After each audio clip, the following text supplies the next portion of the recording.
In a little bit, we'll be joined by our guest for the news review. But for now, my guest is Sweetie Abochi. I forgot to add Mary Poppins. Oh, actually, you're popping like Mary Poppins this morning. But I'll just ask you this: which one or two issues, grabbed your attention over the weekend? The many things that happened. Which one or two of them? It was my conversation with the director at West African Examination Council, WAEC, on this money, and he says they've received a warrant, right, which will allow them to proceed with the examinations, but they'll be operating on a scale of preference. There are some items that they need to buy, but they have to forgo. And I'm asking myself, what does that do to the integrity of the examination, the processes? Would it allow the students to give out their best? In as much as we don't have money, the students are the real focus of this. So and today we will engage them later on in the show. So I'm curious to see how really they're navigating these tricky waters. He said that, it was under threat initially. What we had published and everything we had known was that if they didn't get funding, probably they couldn't even execute the exam. Now he is saying we can do it. But we have enough to run the examination, but some other contingencies and other things. And sometimes that is where the devil is. It's not just executing the main thing. The little things without which not, the sine qua nons of the whole thing. So let's see how it goes. But you see, some things are happening within this period that I find surprising. I don't remember when some of us were growing up to even contemplate that the BC or something, it wasn't, you knew that this was coming, and it would come. So not that the systems were perfect then. I remember my aunt used to work at the West Africa Examinations Council. So behind the German embassy, I would use that route, go to Cancun. So I have a fair idea of some of these things. It's a bit surprising. And I'll just cap it off with this. I don't really mind whose ox is God and who has done what. But I feel the way our education is going, we are retrogressing. Akilakpa Sawyer was saying recently that, Professor Akilakpa Sawyer, speaking to Raymond Akwa, that he has lots of issues with free SHS, for example. I keep saying, on the quantitative bit, amazing. On the qualitative bit, look, I keep interacting with young people, and some of them can't string two sentences together without grammatical, concord, mistakes everywhere. And Benjamin, it's a reflection of the country we live in. I like to make that comparison. Like this WAEC thing, they've just received a warrant.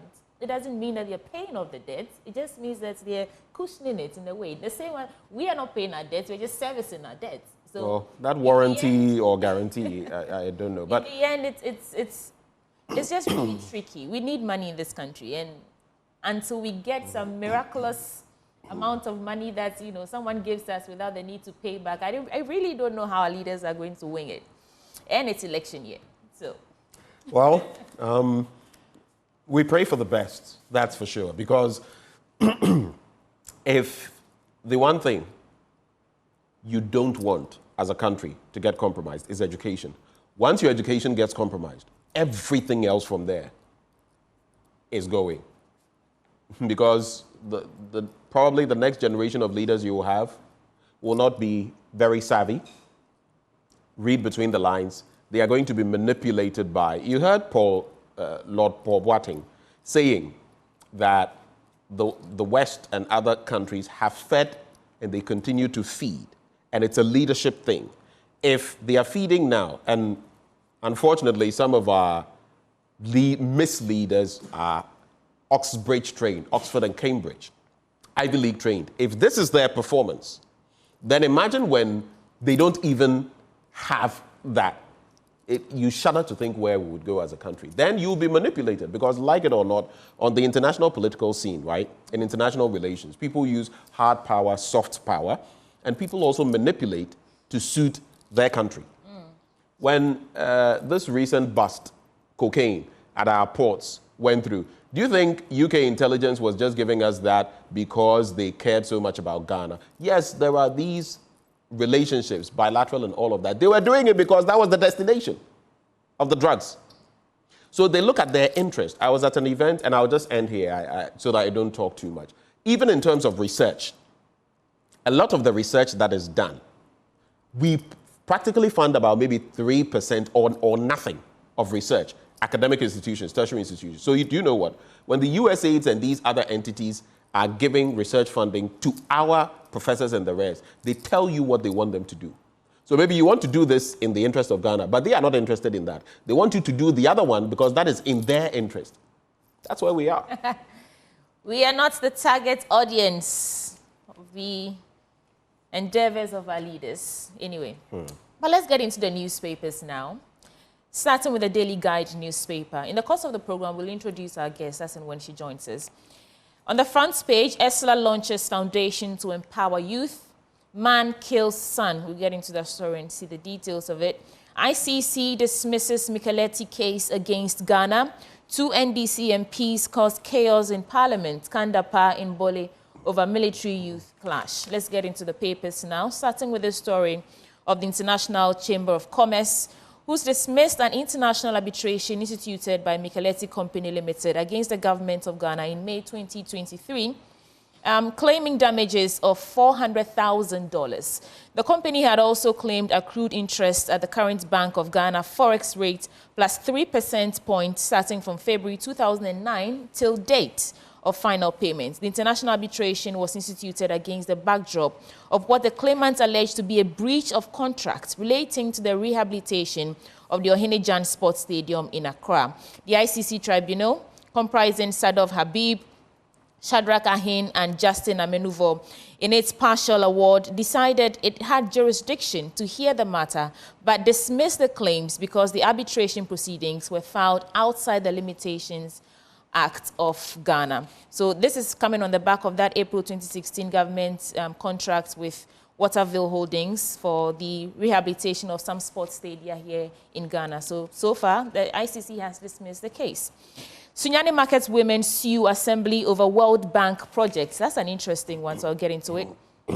This is on page 3 of the Daily Guide newspaper. Some market women who trade their wares at the Sunyani Nana Bosoma Market, otherwise known as Abrojom, at Abrojom, that is Maize Market, a resisting attempt by the Sunyani Municipal Assembly and the Sunyani Traditional Council to eject them from their present location without compensation.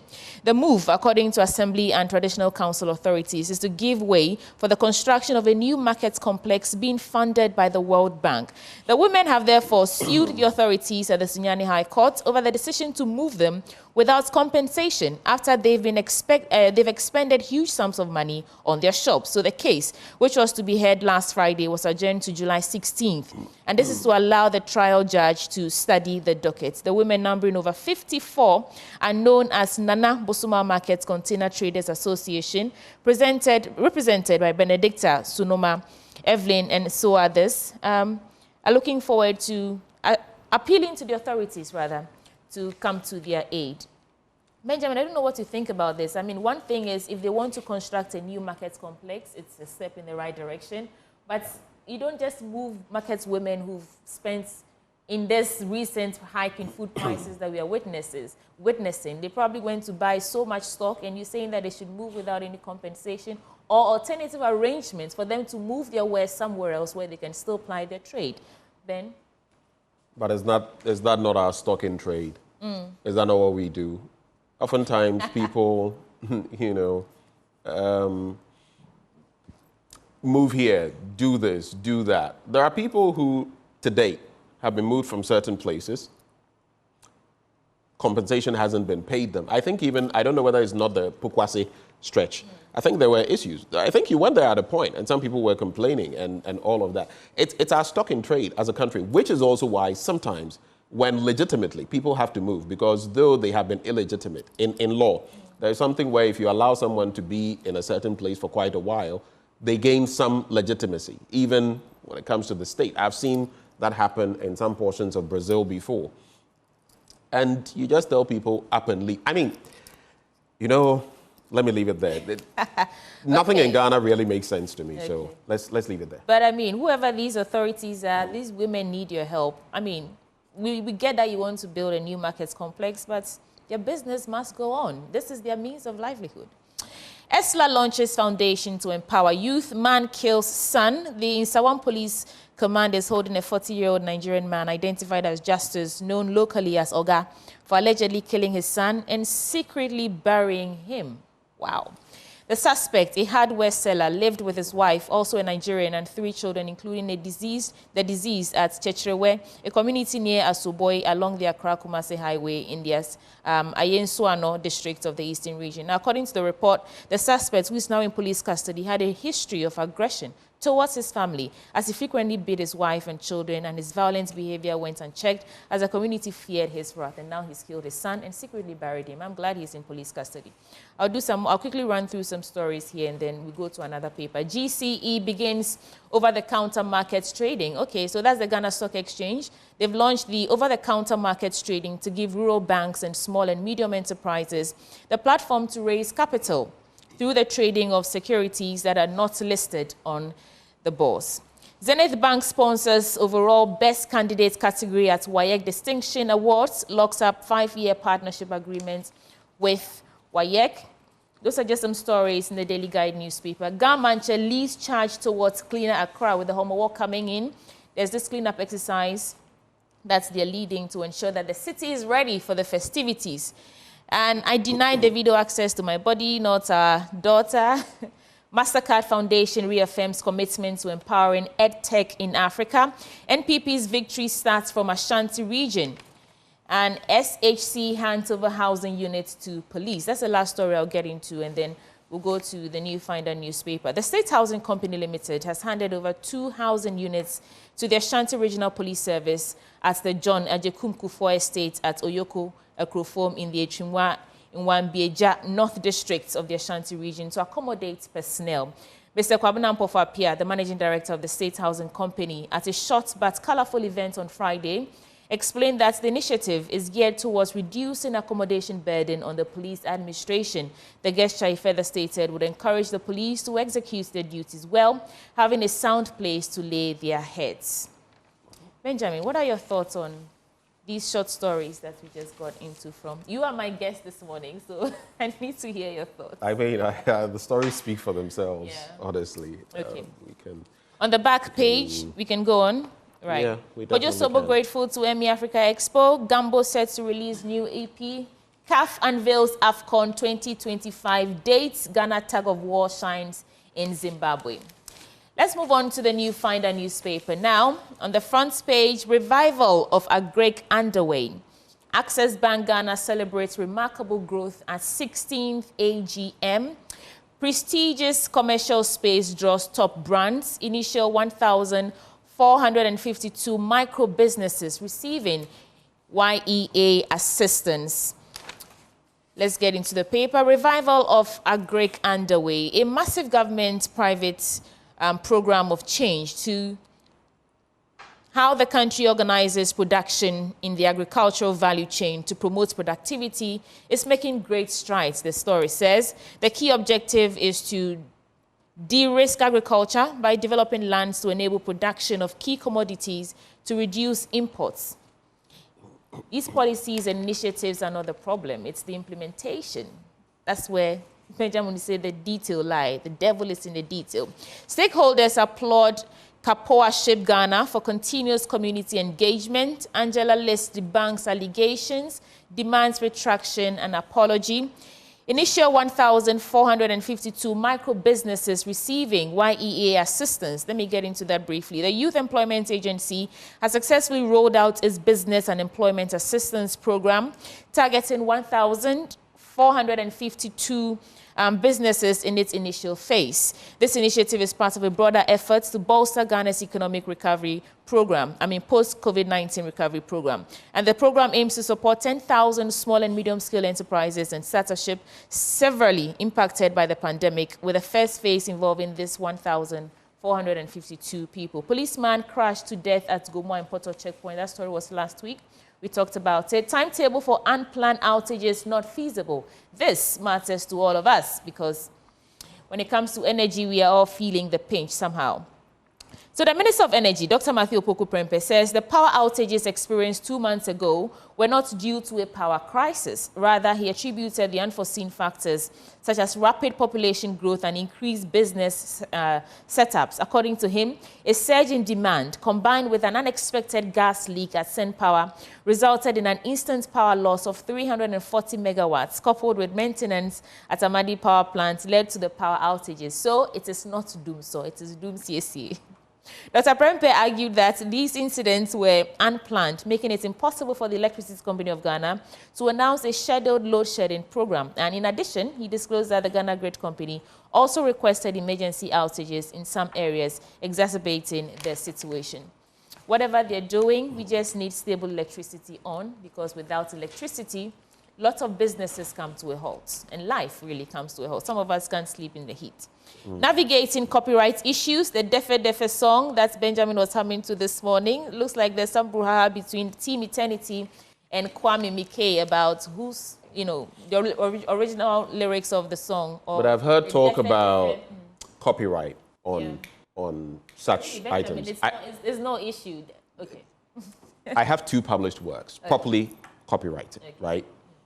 Do we have that in Ghana, though? Or do people think once... I mean, there are natural copyrights where if you put out something, automatically there are... But there are other steps to be followed. I'm curious about the original song and the copyright issues on it. Some people put those things there when, in fact, they've not. But I look at the line in question, the Defe Defe chorus line, and there are great similarities. But in essence, if you look at the song in itself, it's not, so these are, but in some cases, someone may tell you it's a line. If you remember the hell that Ed Sheeran has been through, you would know that sometimes it takes just a little bit, and then I think I've even heard, I don't know, though they were beefing, I think I've heard either Kanye West pick a line from 50 Cent. I think it's, if they want to hate, then let them hate. And watch the money piling up, something like that. And he referenced, because he goes like 50 Cent, if they hate, then let them hate, and what the money pile up. You know, stuff like that. There's a nice way of doing some of these things. I don't know, but I love the song, but if there are copyright issues in there, they have to be dealt with. You can't run away from that. I think this is a non-issue, because the beats, the lyrics, the composure of the song itself has no similarity to... Yeah, that's what I'm saying. Defe Defe. But that's where it's tricky. You don't own rights to that. I get it. When I started listening to the conversation, right. I thought, okay, if it's just Defe Defe, I mean, Obiayi will be Defe Defe. It's used. But I'm saying that there was line to line. Yeah. Okay, the chorus, there's a line in there, and then you compare to, it will shock you, but someone can take you on that. Yeah. So I mean, I'm neither here nor there. This song, I am here. I'm actually Team Eternity. This song has been, trending for months, and all of a sudden, he realizes that he has copyright issues to pick up. Yeah, Jessica. Yeah, Jessica. All right. In a bit, our guests to join us, but let me do some international stories, international business stories. The IMF approves over $900 million to support Tanzania budget climate change fight. German economy minister urges China to shift from coal power. Wall Street week ahead rally in U.S. big tech stock may be getting stretched. And Uganda signs deal with UAE to build third international airports. These are just some stories I have here in the New Finder newspaper.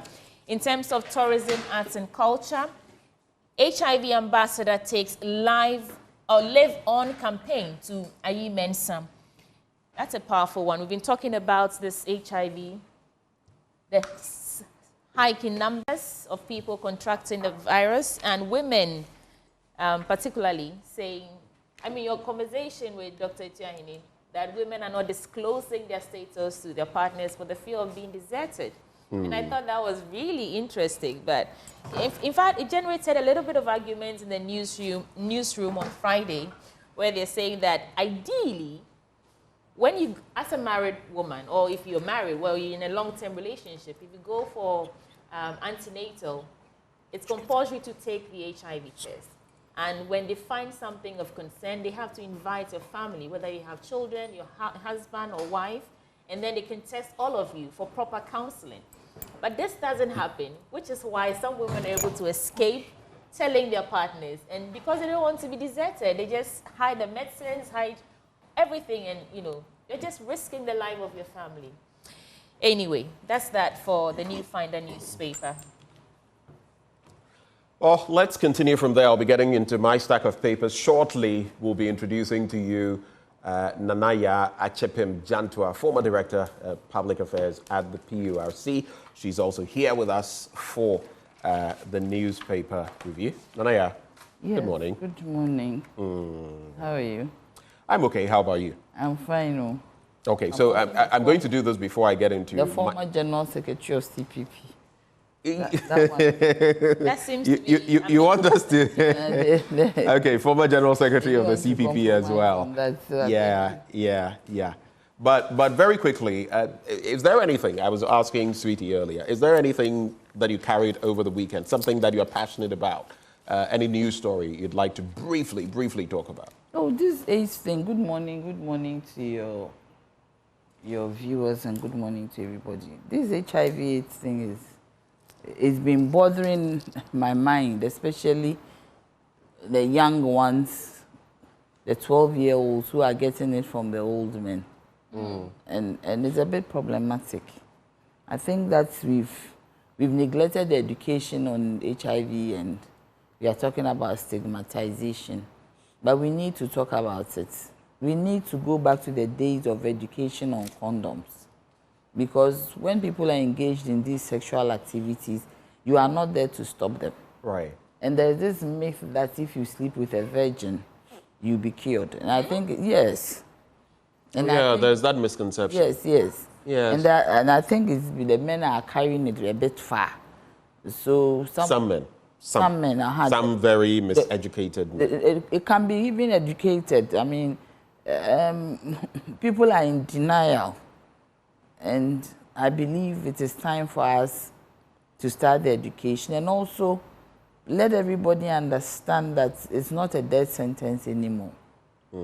That there are ARVs, when you take them, it reduces the virus load. And you'll be all right. There are people who have married, have kids. I have a friend, I used to work with NAPLAS. My NGO used to work with NAPLAS, and I have friends in there. Some of them have given birth. They have remarried, given birth. Children are free, their husbands are free, because they stick to the regime of ARVs. So I think we really need to do a lot of education. As we do free screening for breast cancer and all that, we should start doing free screening for HIV. It's actually free. Yeah, but public health facilities. Yeah, but advertise it more, because now if you are not pregnant, who is going to screen you?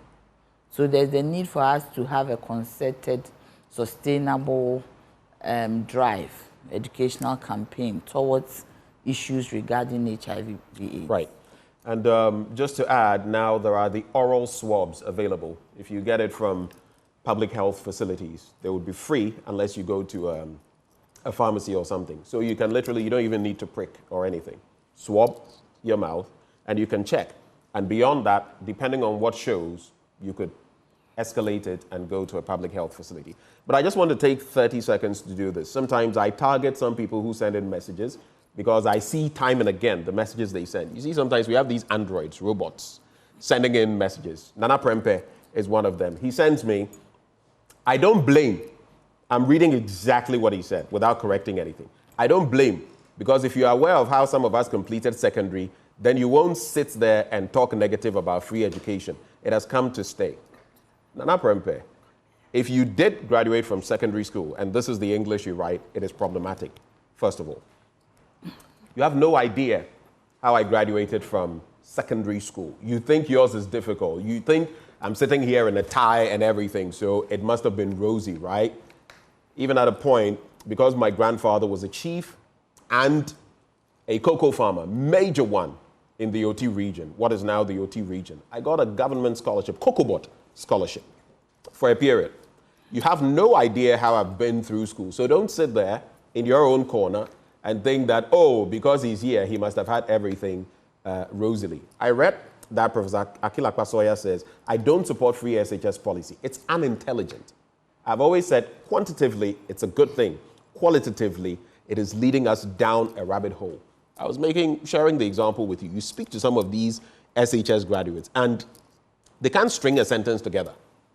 So if you sit there and you want to spew this puerile hogwash, I wonder even what secondary school. Share with me what secondary school you attended. Nana Prempe. Share with me. Yeah. There's something for Nana Prempe to read. No. Sometimes this week I'll give it to everybody. Water. Because some of the people. Oh boy. I mean, you're having the likes of Professor Akil Akpasoya, Ivan Adai-Mensah, and others telling you over time. Even the IMF, the World Bank. When we're going for our IMF program, we're lying and saying that, oh yes, and we'll review and we'll whatever rationalize. Are we doing that? What are we reviewing? What are we rationalizing? Kenyatta himself said that the free SHS has to be reviewed. And you have some bots. I will not play those games. You bring yourself. I'll deal with you intelligently. He said let's get into the Ghanaian Times newspaper now. So, Homowa Keep Accra Clean campaign. Gamanche launches massive cleanup. 25 Greater Accra local assemblies to take part. Sanitation offenders to be arrested. WAEC set to organize 2024 BEC. Receives 47 million Ghana cedis from government. Maybe you'd like to quickly reflect on that. I'm sure you know the story. WAEC initially not the thoughts that they wouldn't be able to do it, but now they are going to execute the BECE. Compassion Restoration Center initiates zero drug abuse addiction campaign among students nationwide. On the back page, 5-day FIFA TDS workshop ends in Accra. I remember the famous pronunciation, FIFA. Do you remember that? Yeah. Not to say it's wrong. I mean, this is 16 teams to battle for 2024 MTN Ashanti First Community Gala Honors, and Cultural Links donates the Street Academy. So all of those stories in there. I'll just do one of the stories and or two of them. So let me go to page 15 for starters, very quickly. Now, Gamanche King Taki Teiko Tru II has launched the Homowa cleanup exercise, cautioning that all shops must remain closed on the day of the exercise. Quoting him, he says, we expect all shops and businesses in the designated area to close on the day of the exercise. We also urge leaders of various groups and associations to participate fully. And as for cleaning Accra, it's become something that we cannot do without. There's also, I'll ensure greater transparency in government, allow anti-corruption institutions to work. Ex-President Mahama. Is this Mahama 2.0? I mean, gender transparency, they've all tried, from President Rawlings, anti-corruption institutions and all of that. I'm a bit curious about what exactly has changed, but anyway. Compassion Restoration Center initiates zero drug abuse addiction campaign among students nationwide. And that group, a rehabilitation center in Accra, has embarked upon a vigorous nationwide initiative to ensure zero drug abuse and addiction among students and create a conducive environment for them to achieve their educational potential. That's it for me for the Ghanaian Times newspaper. I'll just end on this. As parents, because of groups I'm in and how I get to interact with young people, sometimes you sit at home and you think, oh, Mebano, when they come home, they are this, they are that, so they are cool. If you knew what they were doing in school, some of them, secondary level, tertiary level, and drugs and all that, you'd be stunned. Check on your children. Nanaya. You see, immediately you mentioned Gamanche's cleanup, my ears started cocking up. Now we are giving then we should give our nation to the chiefs. Because I remember when Nanadu But the chiefs are already playing a role, even constitutionally. And we should let them take over. Because when Nanadu became president, he said that Accra will be the cleanest city. In Africa. In Africa. In 2016, he said the 2020. Now, Accra is about maybe the dirtiest city so far. And now it's going to take the Gamanche to clean Accra. What is the AMA doing? But is it not meant to be a collaborative effort? All of us are supposed to come together and do this. Effort. This is somebody who has seen what the problem is and taken the mantle to do it. Where is the Greater Accra? Who is the Greater Accra mayor? We don't even know the person. The person is not anywhere. Oh, but who is the person? Elizabeth. So she's the AMA boss. It is a woman. Yes. And Accra is dirty like this. Women are supposed to ensure that there is cleanliness at home. And you've been given a responsibility to ensure. And her office is right in the middle of Accra. Is it just women? No, I am saying that, no, you see, we have roles. No matter what it is, we have roles. That one is for another thing. But we have roles to play. And it's been there generation to generation. So, yes, It's another argument. But I am saying that we ensure, even when your husband puts a sock somewhere, of which they will do, you ask him to the Twitter, can you lift it up? Do you understand me? The husband wouldn't see anything wrong. But you say, can you lift it up? When your son is lecturing, you say, can you lift it up? So that's women. So I'm saying that you have a woman as mayor of Accra. And we have a mayor. And Accra is so dirty, it is alarming. It's a conversation we can have some other day. We have to go, but I'll just end with the publisher newspaper. The new publisher, Iyoko boss fires up newly trained military couples. And this story got me. Bawupeezy in London, when they start giving interesting nicknames. Bawupeezy in London, make me president. I have passed veep exams. Who is that? Dr. Mahmoud Bawumia, a.k.a. Bawupeezy. That's his name? Well, that's what the new publisher says. It puts it in quotation marks, though. Bawupeezy, you know. He said he has passed the... Who marked him? He has marked himself. How does he... Okay, you know what? For the sake of...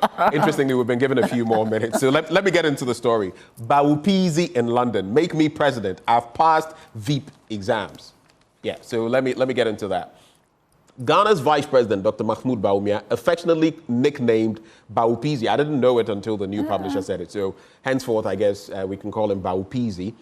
By Gen Z folks, has told a Ghanaian audience in London that he has performed outstandingly well as a vice president. Therefore, he should be promoted to become the substantive president come the December general elections. And quoting him, he says, most people say I have been the most impactful vice president in the history of Ghana, and that is based on my performance. If you look at the policies I have initiated and championed in the last 8 years, you can count 33 policies. Can you think of one policy, just one policy, that John Mahama has initiated? So the score between Bawumia and Mahama is 33 for Bawumia and 0 for Mahama. Dr. Bawumia noted in his address at a fund-raising dinner jointly organized by the Young Executives Forum and the UK branch of the New Patriotic Party. And yeah, there it is. So I will reiterate, as he says, can you think of one policy, just one policy that John Mahama has initiated? So the score between Mahama and Bawumia is, or Bawumia and Mahama is 33 for Bawumia and 0 for Mahama. He says he has passed the veep exams. And don't you tout him as being the best veep in Ghana's history? And I must say... He says he's passed the exam. Yeah. What were the questions? What was a marking scheme? The questions? What are the 33 questions? So who marked him? No, he says 33 policies. But that is or is it the 70 plus he presented? No, the 33. These are his 33 questions. We should mark him one by one. The policies, yes, the 33 policies. Yes, that is should be his question. These are his questions. So when you are marking, I stopped you, go on. No, but you see, this is what's happening. It's election year. They need to appeal. They understand now that the EC is onboarding hundreds and thousands of young new voters, right? And so they need to appeal to them. The dancing, Bawupeezy. That's not what we need. Bawupeezy. That's not what we really need. But if you are hungry, I'm a young person. Will not feed you. Listen, young people cannot afford to eat 3 square meals a day. 001.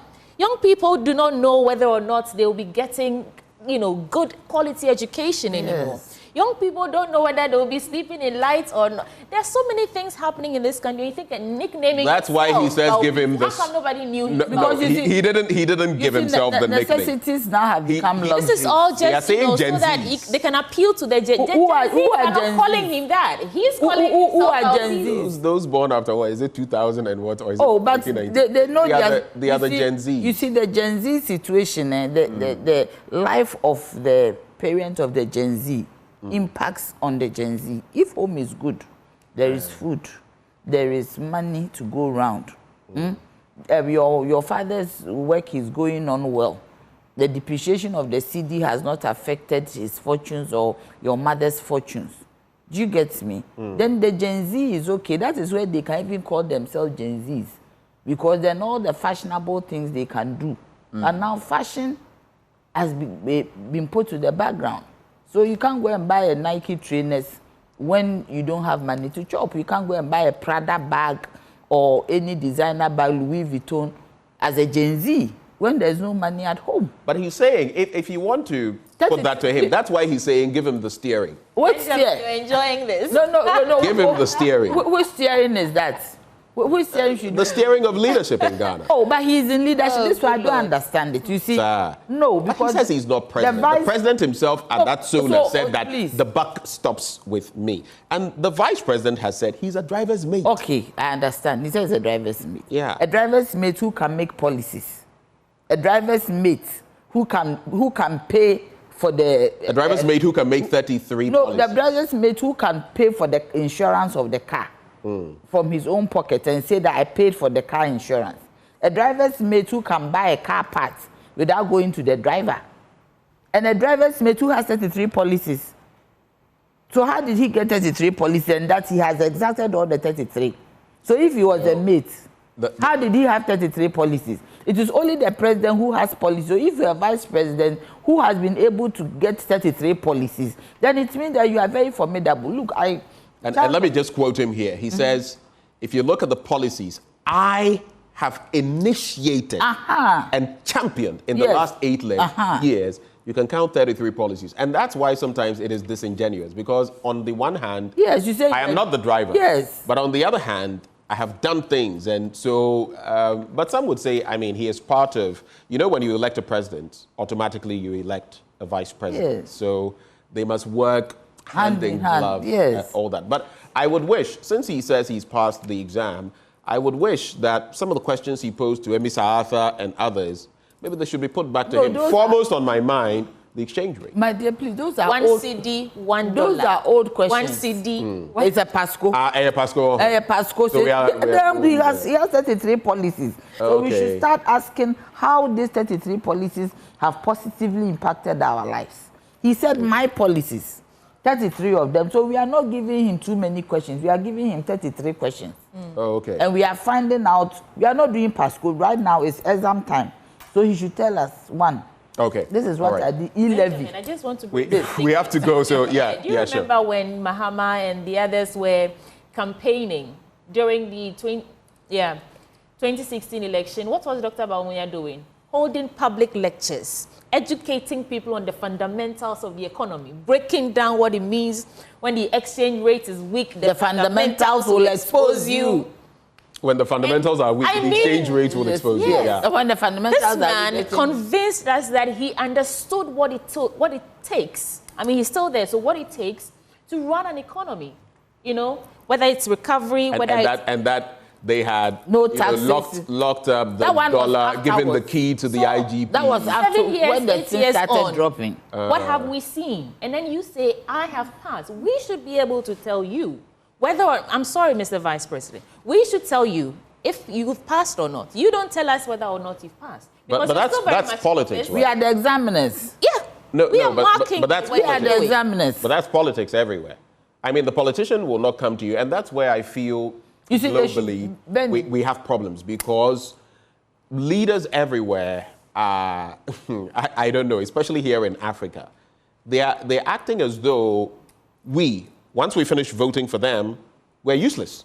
We don't even have a say. We can't even determine the very things that we want. They tell us what we want. You remember the e-levy? Yes, I do. And the conversations around them, until people had to be very... And I feel, you see, when you start pushing people, and they realize that every time we have to hit the streets, every time we have to be very rough, you are creating a society that becomes aggressive, and then you lose... And you know what aggressiveness has cost us as a country before. Yeah. So I don't get the logic. And I don't know, for the life of me, let me just end here. Why can our leaders not at any point come and say, for example, you know what? When I came into office, I think Kufuor did a bit of that. Of it, yeah. These were my expectations. This is what I thought was there. But in your nominee, maybe I will say, and this, sebi, this and that. Our leaders can't apologize. In fact, they insult you when they err or they fail. they are unable to say, oh, you know, I actually promised this. The reality is we are not there yet. Like cleaner city in Africa. Are we anywhere close to that? No, I'm saying that you see the arrogance of power. They are not humble enough to come and say that. They become demigods. They are not humble enough to come and say that, oh, as you are saying, we are sorry, what we thought was the situation, it couldn't work. They always have a justification. I mean, even what kills me is the NDC thing. Anytime there is a problem, oh, NDC did this. I say that if NDC did it that way, that's why we sacked them. So you are repeating the same thing. Does it make it right? Every day they are equalizing. They don't accept that, okay, we've done it wrong. So we sacked NDC in 2016 because we thought some of the things they were doing was not good enough. Now you are doing the same thing. Even worse. Even worse. And somehow we must glamorize. And you always thank you. And NDC did it this way. So if NDC did it and we sacked them, then it is time for us to sack you too.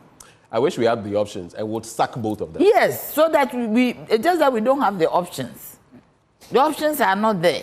Sometimes I'm tempted to. I wish my CPP could rise. Right. I'm tempted to lean towards these other minor, you know, for comparison's sake, political parties and these new alliances that we're forming. Because if really our problem is the duopoly, then these small groups, they should grow and become formidable enough to offset the system that we have. Because until we actually break away, you see, my dear, there are times because it's the same thing. It's really the same thing. No, but some are better than the others. I beg you.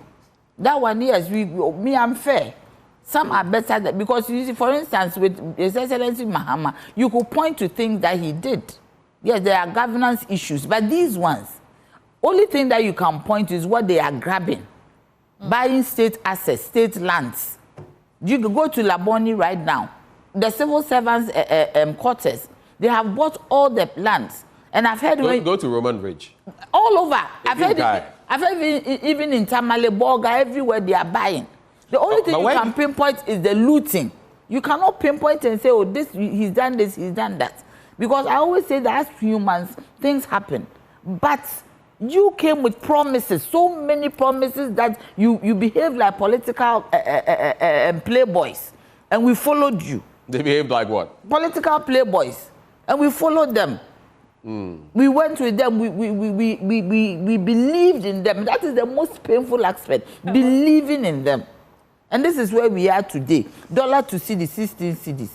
But I have a question, though. Where do you get to the point where, as a country, people come into government, and I'm not restricting it to this administration, but you come into government and an asset that belongs to the state, you want to leave with it? They're all guilty. I mean... assets. I don't get it. Shouldn't we rather be striving to leave something for the state and for posterity? And protect but you come and what exists, you want to take and make your personal property. How do you think? I've heard of cases of people, you know, so many things. But I just sometimes I get confused about. But it boils down to our society. It's the mentality. You go into government to get rich. Unfortunately, again, the deception. The president said, those who are thinking of coming into my government to enrich themselves.